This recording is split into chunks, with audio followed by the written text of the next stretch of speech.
그거는 정말 이 1심, 2심 판사들이 제가 또 괘씸죄에 걸릴지 모르겠습니다만은 판사들이 정말 제대로 의료 시스템을 제대로 아는지 정말 무식이 넘쳐도 한참 넘칩니다.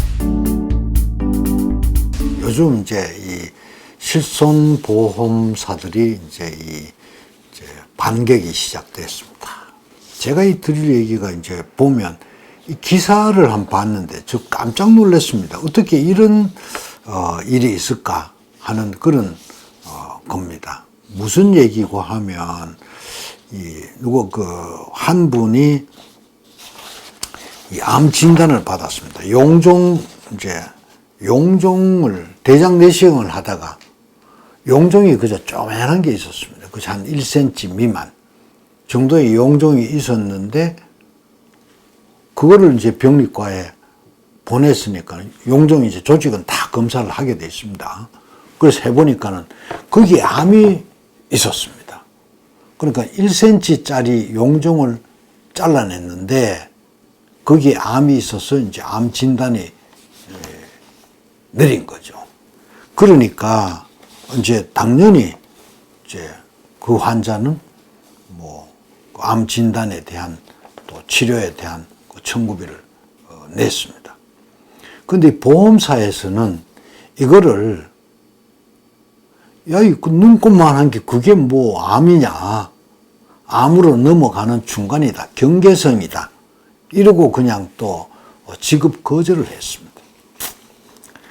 그래, 그거는 거기까지는 가령 너무 작은 암이니까 이 의견에 차이가 있을 수 있다. 자기 유리한 대로 해석하니까.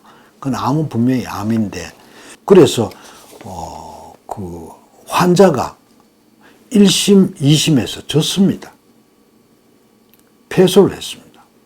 이제 대법원에서 이제 뒤집어졌는데 1심, 2심에 그러니까는 그 경계성 암이고 그거는 그렇다 치고 그런데 그 다음에 거기에 그 이유 중에 하나가 최종 진단을 내린 의사의 자격에 문제가 있다. 는 것이 1심, 2심 재판부의 의견이 거기에 들어 있습니다. 병리과 의사가 진단을 내렸지만 이 최종 진단서를 쓴 주치의는 병리과 의사가 아니었다는 얘기죠. 또 대학병원에서도 했는데 거기 진단서에도 병리과 의사가 아니라는 얘기죠. 이거는 정말 이 1심, 2심 판사들이 제가 또 괘씸죄에 걸릴지 모르겠습니다만은 판사들이 정말 제대로 의료 시스템을 제대로 아는지 정말 무식이 넘쳐도 한참 넘칩니다. 병리과 의사는 환자를 보는 의사가 아닙니다. 방사선과 의사, 영상의학과 의사가 환자 보는 의사가 아닙니다. 그분들은 영상의학과 의사는 영상을 보고 CT다 MRI에서 자기 소견을 기술을 하는 거고 병리과 의사는 조직 포변에서 자기의 진단을 기술하는 겁니다. 환자하고는 아무 상관이 없습니다.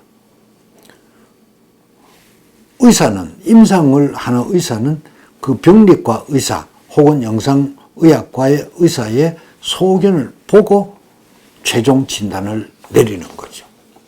그런데 병리과 의사가 최종 진단을 환자하고 내리지 않아서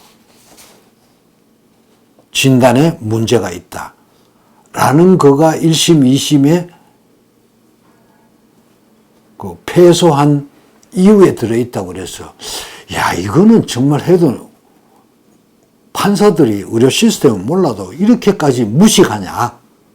그래서 다행히 대법원에 가서는 판결이 뒤집어졌다고 합니다. 그 애매한 경우는 오히려 그 수혜자, 가입자의 편에 들어야 된다는 그런 이유를 들어서 뒤집어졌다고 그러는데 결국 이제 제가 이제 얘기 드리는 거는 정말 이건 어떤 면에서는 이 환자분에 대해서는 보험사가 약간은 갑질했다고 그럴까요? 그런 얘기가 좀 됩니다. 그러나 실제로 분쟁이 생기면 우리 그 가입자가 정말 괴롭습니다. 그리고 지금 실손보험에서 소위 이제 지급을 거절할 명분과 이유를 찾기 위해서 굉장히 노력을 많이 하고 있습니다. 그래서 환우 여러분들께서 실손보험이 많이 도움되지만 미리 보험사하고 잘 얘기를 하고 난 다음에 이런저런 치료받는 것을 하시는 것이 굉장히 좋을 겁니다. 실제로 거기에 의사가 뭐 끼어들 일이 별로 없거든요. 보험은 그 환자와 보험사의 문제이고 우리는 옆에서 소견을 얘기해 주는 건데 그 소견의 차이가 많이 있을 수가 있고 보험사에서 지금 지급 거절을 할 명분을 많이 찾고 있습니다. 그래서 미리 보험사하고 이 부분을 조율을 하시는 것이 좋겠다. 그렇게 지나가는 얘기입니다.